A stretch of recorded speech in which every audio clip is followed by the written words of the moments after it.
patients on transfers, be that down to have investigations within the hospital or to be transferred out with the hospital and into other critical care services. Some of the practitioners, although I get the gist that nowadays not all of them would like to go on to do some of the research, and that really comes out of doing the module that we're doing at the moment, which has been quite a difficult adjustment for us. But it's something that really is an essential part of advanced practice.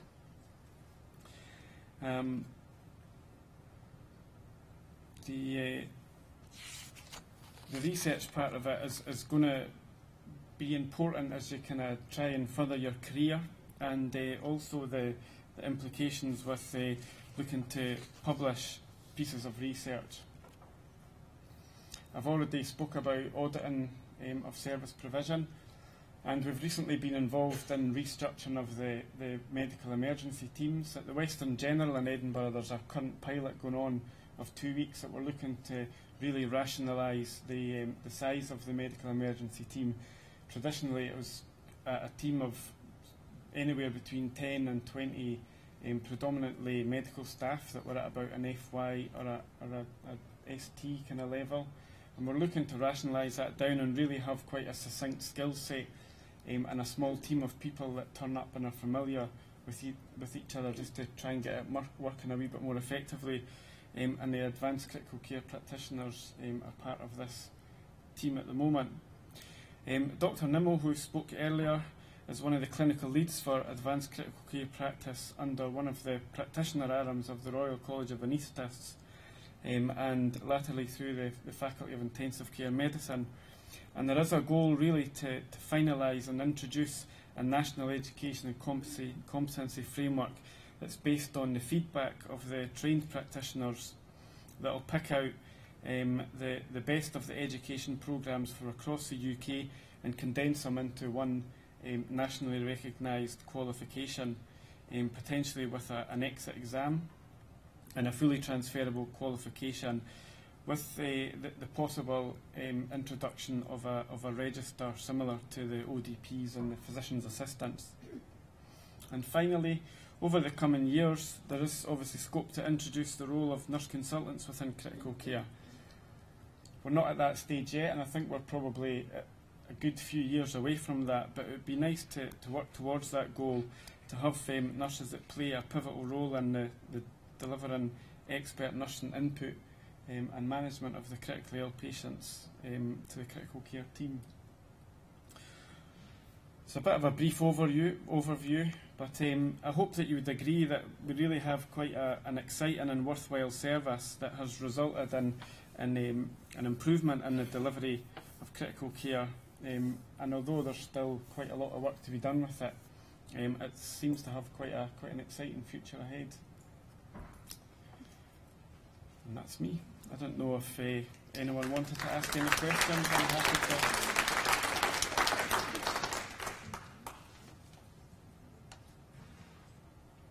I'm just wondering, what's the ratio of practitioners to ICU beds? At the moment, we cover there are 3 intensive care sites in Edinburgh. There's St John's Hospital, there's the Western General and the Royal Infirmary. Currently, we cover the Royal Infirmary, which has an 18-bedded intensive care and high dependency unit.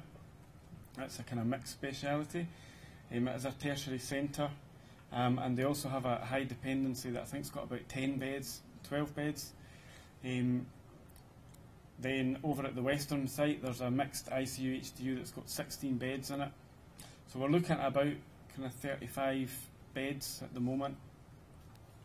We don't cover St John's. St John's is an intensive care unit that's got between 4 and 6 HDU and ICU beds, but at the moment there's not really the support that's needed for us through the training phase to start rolling out the role there, but it's something that will come in the future. So all in all, there's probably about 40 odd beds in intensive care and high dependency in an NHS Lothian that we will cover at the moment.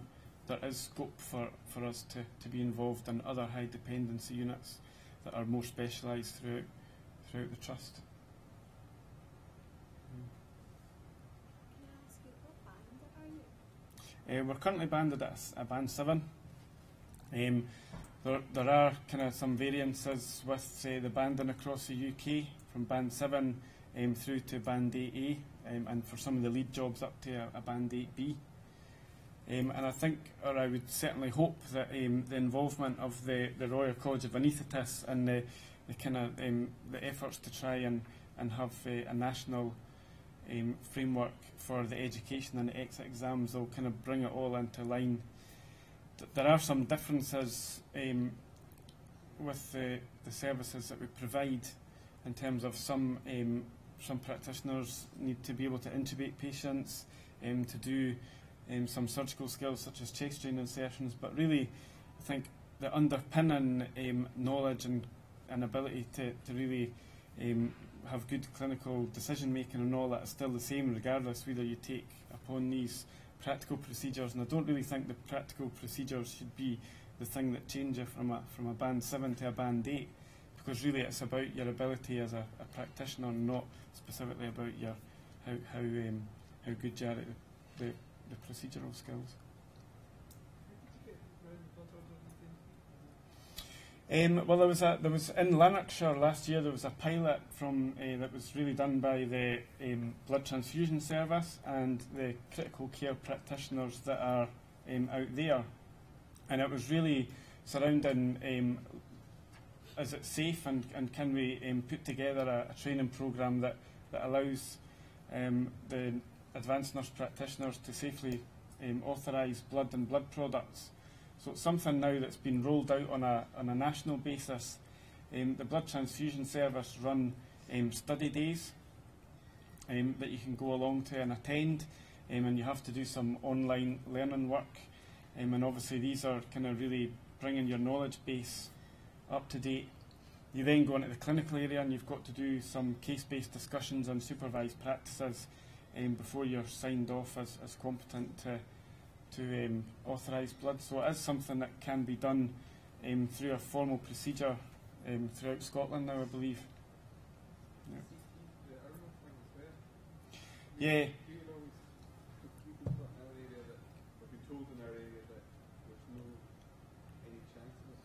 Yeah.